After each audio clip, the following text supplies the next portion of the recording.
शुरू ईश्वर के नाम से जिस पूरे ब्रह्मांड का पैदा करने वाला और उसकी रचना करने वाला है। मेरे मित्रों, भाइयों, सज्जनों, मेरा यह मैसेज इस ब्रह्मांड में रहने वाले संपूर्ण लोगों के लिए है,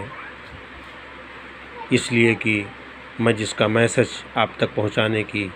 कोशिश कर रहा हूं, वो किसी एक देश का नहीं, वो किसी एक समुदाय का नहीं,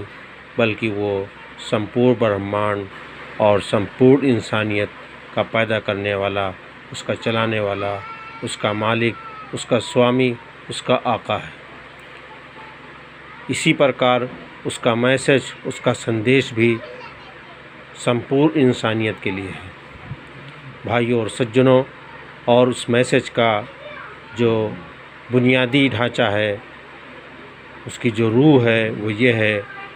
कि सारे इंसान, सारे मनुष्य उस ईश्वर के बंदे और ग़ुलाम हैं जिस ईश्वर ने इस पूरे ब्रह्मांड को पैदा किया है। और ये सारे इंसान एक दिन मर जाएंगे, फना हो जाएंगे और सबको ईश्वर के पास जाकर अपने इस जीवन के कर्मों का हिसाब देना है। और वो हिसाब ईश्वर की तरफ से आए हुए नबी, ईशदूत के पैगाम, संदेश के ज़रिए से होगा, उसके हिसाब उसके दायरे में होगा। यानी जिस तरह से ईश्वर का मैसेज इस संसार में आया है, वो नबी, ईशदूत लाए हैं जिनको पैगंबर कहा जाता है, नबी कहा जाता है।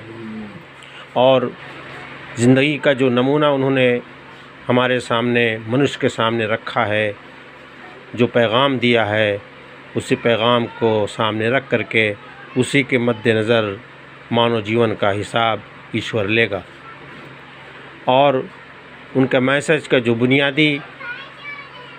हिस्सा है वो है तौहीद, यानी एक ईश्वरवाद। तौहीद, एक ईश्वरवाद का अर्थ होता है कि ईश्वर के बराबर कोई नहीं, सबको ईश्वर ही की पूजा करनी चाहिए, सबको अपना मस्तक ईश्वर के सामने लाना चाहिए, सबको अपना विश्वास ईश्वर पर रखना चाहिए। और उसके बराबर कोई नहीं, उसके बराबर न तो कोई ज्ञानी है, न ताकतवर है, और ना ही वो ईश्वर अपना ज्ञान, अपनी ताकत किसी अन्य को देता है। उसका जो दूसरा हिस्सा है वो ये है कि वो इंसानों की हिदायत के लिए, मानव मार्गदर्शन के लिए वो अपने दूत भेजता है,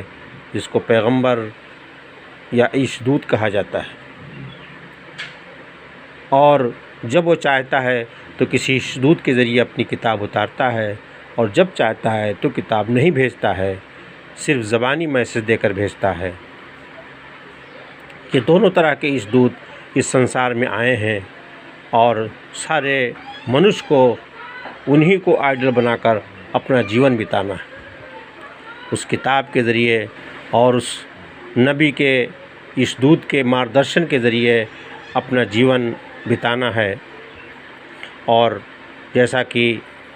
मृत यानी मरना बरहक है, हर इंसान को मृत से दो चार होना है, मरने के बाद सबको ईश्वर के पास जाना है और इस संसारिक जीवन के बारे में उसको हिसाब देना है कि हमने इस दूत के मैसेज और उसके पैगाम और उसके संदेश के अनुसार अपना जीवन बिताया या नहीं, और कितने % बिताया है। उसी हिसाब से ईश्वर ने जन्नत और दोज़ख, स्वर्ग और नर्क बनाया है, और अपने कर्मों के हिसाब से वो जन्नत या दोज़ख में वो जाएगा। और इस मैसेज का तीसरा हिस्सा ये है, यानी ईशदूत के मैसेज का तीसरा हिस्सा, कि मरने के बाद कोई संसार में वापस नहीं आएगा।